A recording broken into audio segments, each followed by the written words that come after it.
A cop slapped a black woman in court. Seconds later, she took the judge's seat. You ever see a room freeze so completely that even time seems afraid to move? That's what happened the morning a cop slapped Danielle across the face in the middle of a courthouse. The sound was sharp, like a whip cracking against stone walls. For a second, no one breathed. Not the attorneys, not the clerk, not even the judge. The gavel sat in his hand, heavy and useless, as though he'd forgotten what it was for. And there stood Danielle, cheek stinging, eyes steady, refusing to bow her head. Imagine that. A decorated officer in uniform striking a black woman in a place meant to uphold justice. In public, with witnesses, you'd think chaos would erupt, voices shouting, hands grabbing. But no silence swallowed the room whole. It was the kind of silence that tells you more than words ever could. Nobody expected her to fight back. Nobody thought she could. But here's the twist: Danielle wasn't built to stay silent. And what started with a slap would end with her taking a seat no one ever imagined she'd claim. The judge's chair, the same chair that loomed above her while others dismissed, disrespected, and tried to break her. This isn't just a story about revenge. No. It's about power, about dignity, about a woman who had been overlooked, underestimated, and pushed aside her entire career. Until one arrogant cop went too far. That strike didn't just bruise her skin, it ignited something deeper, something bigger than the man who raised his hand against her. And let me tell you, Danielle wasn't just out to get even. She was out to rewrite the balance of the courtroom itself. Because sometimes, justice doesn't come from the people you expect, it comes from the ones who were never supposed to have a voice. As we dive into this story, I want you to hold on to that image. Danielle, standing tall in the silence, her face burning but her will unshaken. Because that moment, that was the spark that lit everything else. And trust me, the way she flipped the script will leave you speechless. But before we jump into the full story, a quick note. Hey, if you love stories where justice isn't just served, it's chilled and plated with silver, please hit subscribe. These videos take hours of writing, editing, and emotional recovery from secondhand rage, so your support seriously means the world. Now, let's get into it. Danielle had spent years in the courthouse, not as a lawyer, not as a judge, but as the person who made sure everything actually worked. She was the quiet backbone of the legal process, an administrator who knew the system better than most attorneys who strutted in with polished shoes and louder-than-life egos. She was brilliant, sharp with details, patient with people, and endlessly resourceful. If a case file went missing, Danielle could find it in 5 minutes. If a deadline loomed, she knew exactly which form, which clerk, and which office would make it happen. People relied on her expertise constantly, and yet, most of them barely saw her. In a world full of raised voices and polished suits, Danielle was treated like background noise. Judges glanced past her. Attorneys barely acknowledged her input. Cops, half of them spoke to her like she was an intern fetching coffee. One officer once muttered, "Don't worry, sweetheart, the real decisions aren't made at your desk." Danielle had smiled politely, biting down on the words she wanted to say. Another time, a defense attorney dismissed her suggestion about a procedural error with a wave of his hand, only to repeat the exact same idea later as if it were his own. You know that feeling, when you're in a room where everyone knows less than you, but you're the only one not being heard. Danielle lived in that reality every day. She endured it. Not because she was weak, but because she was patient. She understood something that the loudest voices in the courthouse didn't. Power isn't always about who's speaking the loudest. Sometimes, it's about who's quietly pulling the strings behind the curtain. Danielle would sit in the back of the courtroom, listening to judges fumble through case details she had organized herself, or watching attorneys parade around facts she dug up for them. She never corrected them, never claimed the spotlight, but she noticed, she remembered. Every slight, every dismissal, every time she was made to feel invisible, she carried it. Her coworkers admired her calm. They'd whisper things like, "How do you stay so composed when people talk down to you?" Danielle's answer was always the same: "Because I know the truth, and the truth doesn't need to shout." Still, there were cracks forming. Being overlooked has a way of eating at a person, no matter how strong they are. Danielle wasn't immune. Late nights, she'd sit at her kitchen table with stacks of paperwork, telling herself that one day all the quiet endurance would pay off. The irony. Even the judges relied on her. They leaned on her efficiency, her flawless record of organizing the chaos of the courthouse. But when it came to credit, silence. Danielle wasn't bitter. Not yet. But she was tired. Tired of being underestimated. Tired of watching men in uniforms and robes act as if justice belonged only to them. And maybe, just maybe, she was starting to wonder how long she could keep swallowing that kind of treatment without doing something about it. Because here's the thing about people like Danielle. You can only push them into the shadows for so long. Eventually, the patience that kept them quiet becomes the fire that makes them unstoppable. And when that moment comes, the same people who ignored them are forced to notice whether they like it or not. Have you ever felt invisible in a place where you knew you deserved respect? Drop your comment if you've been there. The officer everyone whispered about was named Carter. Sergeant Carter. You know the type. Chest puffed out, sunglasses, indoors, always talking a little too loudly like volume could cover up insecurity. He'd been in the courthouse long enough to carve out a reputation, and not a good one. Lawyers rolled their eyes when he walked in. Clerks braced for his sarcasm, but nobody challenged him. Why? Because Carter wore the badge, and the badge gave him weight. He thrived on that weight. He used it to push people back, to silence them. He wasn't here for justice, he was here for control. That morning, Carter was escorting a young man who was set to testify. Escorting is a generous word. What he was really doing was shoving. His grip on the witness's arm was tight, fingers digging in, every movement designed to remind the kid that Carter was in charge. Danielle saw it instantly. She'd seen this pattern too many times, intimidation dressed up as procedure. And normally, she might have stayed quiet. She'd learned to pick her battles. But that morning, something in her snapped. "Officer," she said, her voice calm but firm. "You don't need to handle him like that." Carter turned slowly, like a wolf deciding whether the rabbit just spoke. "Excuse me?" Danielle didn't flinch. "He's here voluntarily. You don't need to treat him like he's resisting." The room shifted. A few heads lifted from their papers. This was not a battle most people dared to start. Carter narrowed his eyes. "You got a badge on that blouse, sweetheart? Or are you just here to staple papers?" That should have been the end of it. An insult, ugly enough to sting but safe enough to ignore. Danielle could have backed down, pretended she didn't hear it. "That's what everyone expected, but not today. Respect works both ways," she said quietly. And that's when it happened. The movement was so fast, no one processed it until it was done. Carter's hand came up, then down, open palm, across Danielle's face.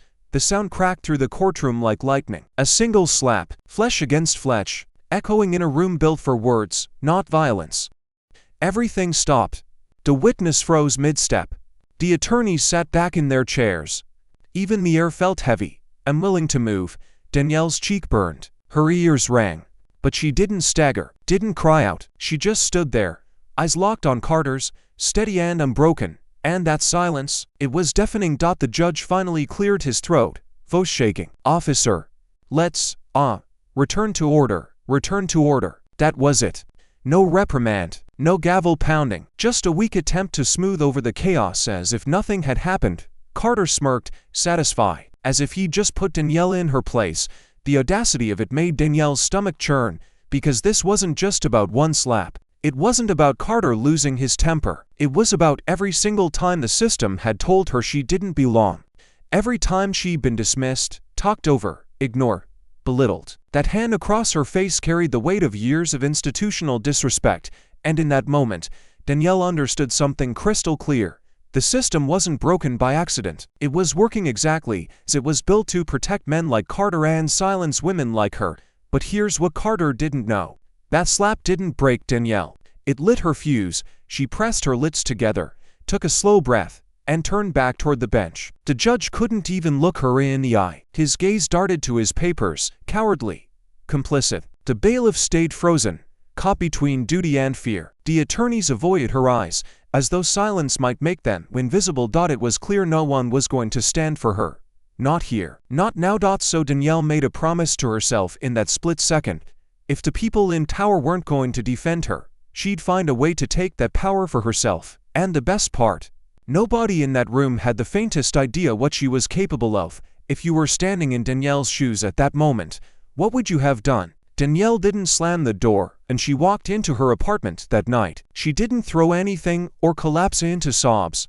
She hung up her coat, set her bag down, and moved like someone handling glass, careful, deliberate. Her mother, however, wasn't so composed.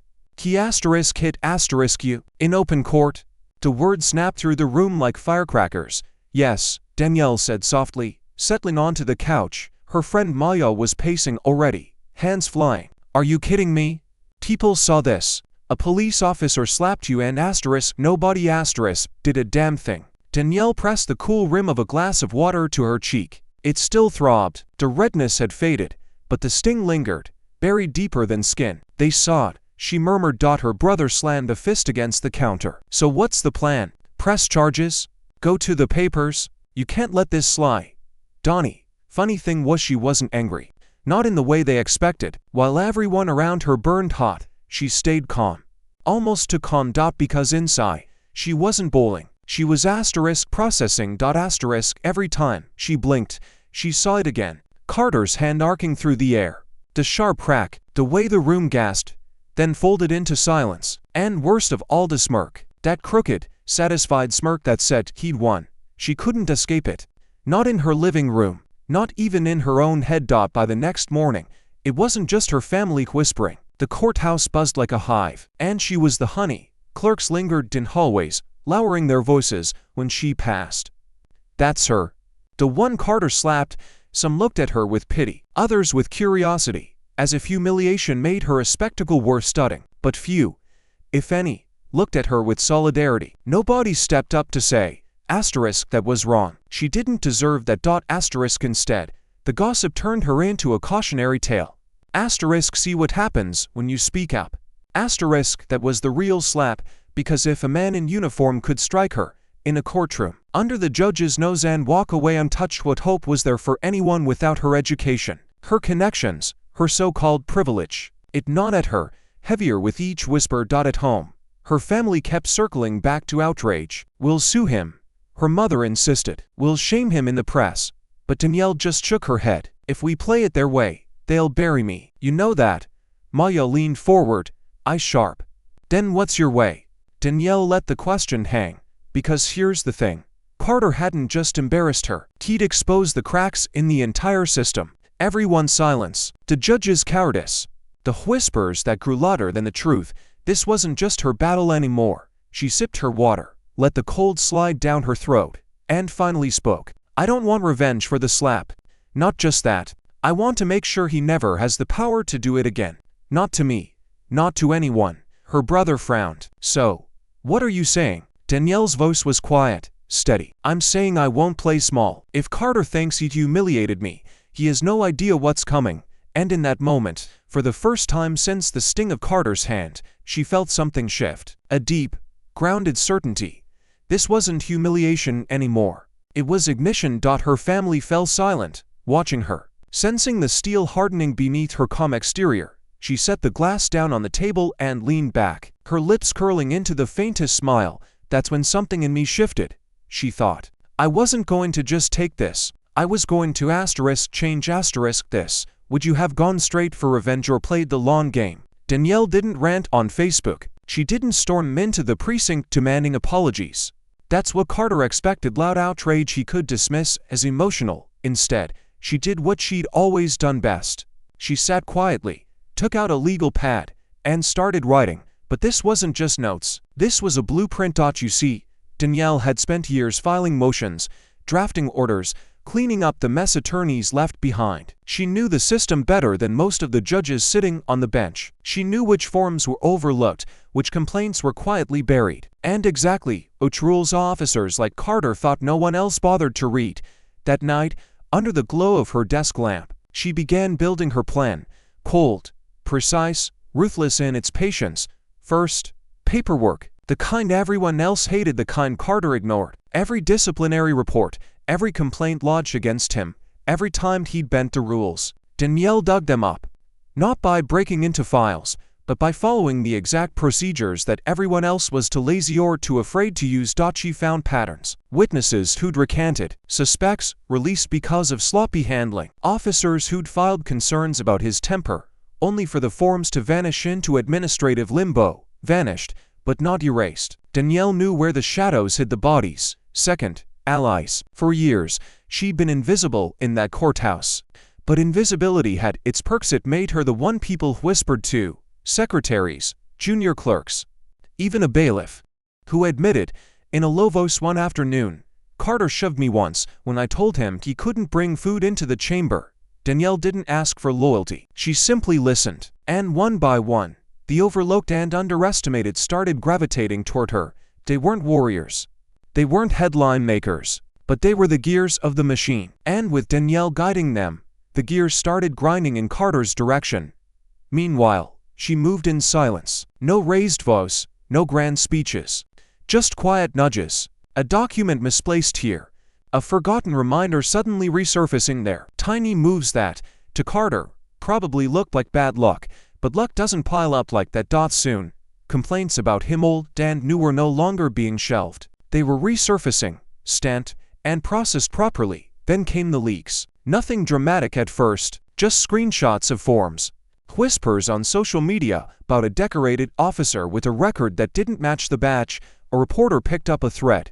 Another one followed, and slowly, Carter's name began appearing in places he couldn't control. At first, he laughed it off. Keyboard warriors, he sneered, smirking in the break room. Nobody cares about internet gossip, but the smirk didn't last. Because gossip has a way of becoming evidence, and it's backed by paperwork. And Danielle had paperwork in spades. The shift was subtle, but it was there. Judges stopped leaning on Carter's testimony without question. Attorneys began filing motions, citing his pattern of misconduct, and the same courthouse staff who once whispered about Danielle started whispering about him. "Did you hear? Internal Affairs is sniffing around.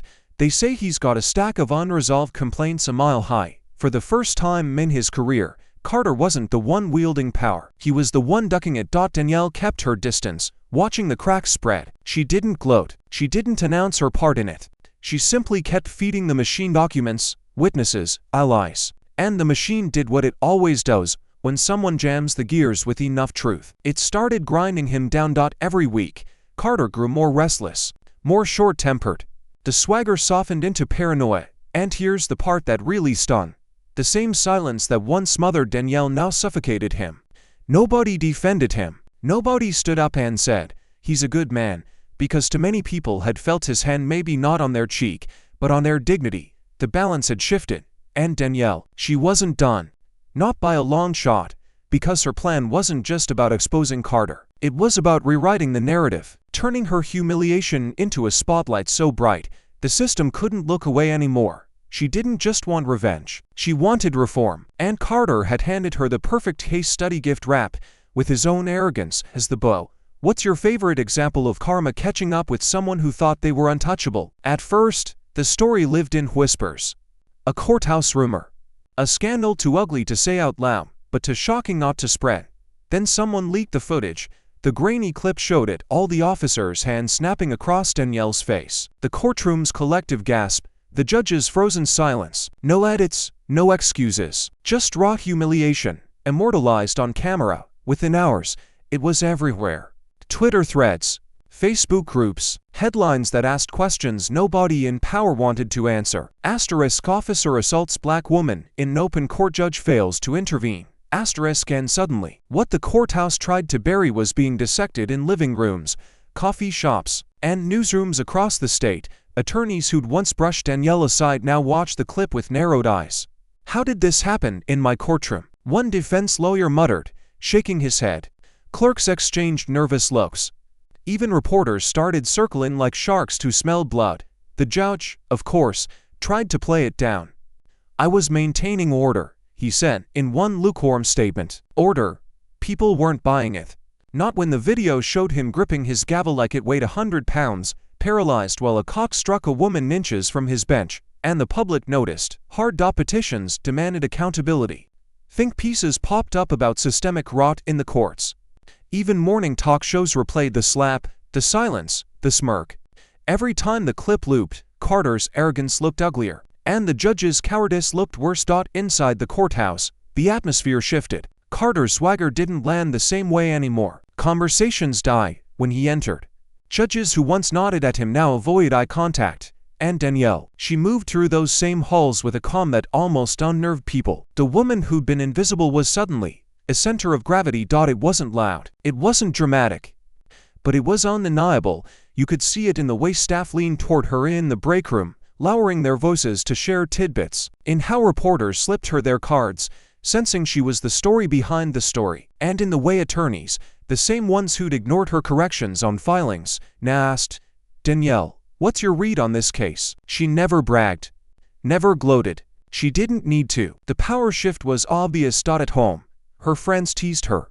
"You're basically famous now," Maya joked one night. Danielle just smiled, sipping her tea. "Fame isn't the goal," she said softly. "Leverage is," because Danielle wasn't just surviving this storm, she was steering it. Every headline, every retweet, every hushed conversation in the courthouse chipped away at Carter's armor. And each time the judge's name appeared in print next to words like *neglect* or *dereliction*, Danielle's quiet plan advance, another step she'd started as the woman who got slapped in court. But now, she was the woman everyone looked to for what came next, and she knew exactly how to use it. Do you think the judge should have stepped in immediately? Yes/no. The courthouse had changed. You could feel it in the air, tighter, quieter, as if the walls themselves were bracing for a shift. Carter, the once untouchable officer, now walked those halls with eyes on the floor. His suspension had been announced with all the usual official jargon, but everyone knew the truth. The video had destroyed him. The arrogance, the smirk gone. In its place was a man shrinking under the weight of his own downfall. And the judge, the gavel he had once clutched so tightly, was pried from his hand by public pressure. Headlines, petitions, protests. It became too much. His resignation was framed as early retirement, but the whispers in the courthouse called it what it was: defeat. That left a vacuum. A seat of power, once used to dismiss and silence, suddenly stood empty. And for the first time, the community didn't want another rope who looked the same, acted the same, and turned a blind eye when it mattered most. They wanted someone who understood. Enter Danielle. Her name had been floated quietly, at first just whispers among staff, murmurs in backrooms.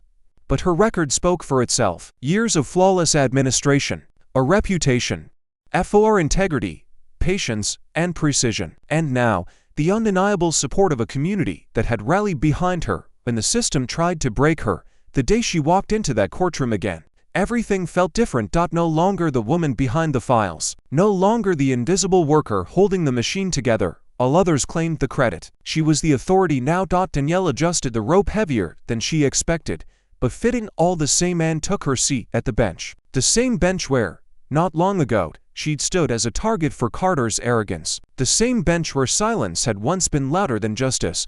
Only this time, the silence belonged to her. Every eye in the room followed her. Some with pride, some with disbelief, and a few, no doubt, with bitterness. She didn't flinch. She didn't gloat. She simply placed her hands on the desk, lifted the gavel, and spoke the words she had heard 1,000 times before. Court is now in session. But the weight behind those words was different, because sometimes the sweetest revenge isn't shouting.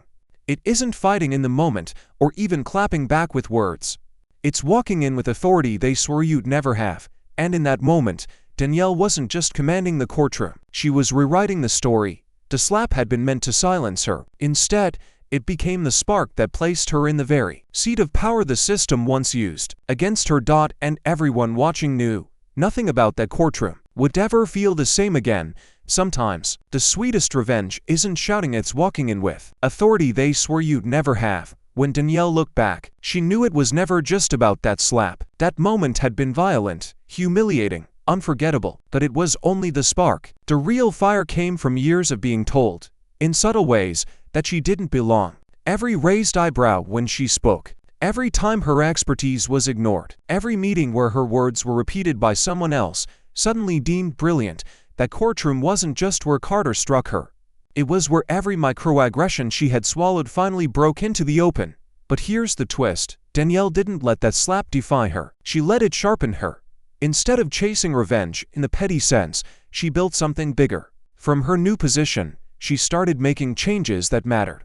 She created mentorship programs for young clerks, especially women of color who were stepping into a system stacked against them. She pushed for policies that held officers accountable in courtrooms, ensuring no one could ever abuse their badge the way Carter had. She rewrote filing procedures to make them transparent, harder to manipulate. People noticed, not just because she had power now, but because she used it with precision, with purpose. Meanwhile, Carter faded into the background. His suspension stretched into termination. His name stopped being whisper in fear and became shorthand for failure. And Danielle, she barely thought about him. His downfall was almost insignificant compared to her rise, because here's the thing. Real justice isn't measured by how far your enemies fall. It's measured by how high you climb in spite of them. Danielle's family, once furious on her behalf, now spoke of her with awe. Her friends reminded her, "You turned pain into progress," and Danielle, with that same calm composure she'd carried for years, would reply, "It was never just for me. It was for everyone watching." She knew young women in that courthouse were paying attention. She knew clerks, assistants, and overlooked staff saw her not just as a judge but as proof. Proof that silence doesn't mean weakness. Proof that patience can become power. The slap had been meant to put her in her place. Instead, it gave her the platform to reshape the place entirely. And maybe that was the real victory. Not the suspension, not the resignation, but the fact that the same courtroom that once tried to erase her now bore her fingerprints on every decision, every policy, every judgment passed down. Her story wasn't about proving people wrong. It was about making it impossible for them to ignore the truth again. And, in her own words, real power isn't in proving people wrong, it's in rewriting the rules so they can't deny you again. Real power isn't proving them wrong, it's rewriting the rules, and that's how Danielle's story came full circle. What started as a slap meant to silence her became the very thing that elevated her. She walked back into that same courtroom not as a victim, not as the invisible woman behind the files, but as the authority everyone had to answer to. That's more than revenge. That's transformation. It wasn't just about Carter losing his badge or the judge stepping down in disgrace. Those were ripples. The real tidal wave was Danielle proving that dignity, patience, and quiet strength can outlast arrogance and cruelty every time. Think about it. She didn't just get even, she rewrote the rules. She turned humiliation into history. And in doing so, she gave everyone who had ever been dismissed, overlooked, or underestimated a reason to believe that justice doesn't just happen in books or on screens. Sometimes, it happens in the most poetic way by putting the silenced voice in the seat of power. So, the next time someone tries to cut you down, remember Danielle. Remember that sometimes the best clapback isn't a loud one. It's walking in with authority they swore you'd never have. If you found this story as cathartic as I did, please hit like, leave a comment, and subscribe. It takes hours to write these scripts, sift through details, and bring these stories to life, and your support helps us keep doing what we love. Because justice, when told right, deserves to be shared.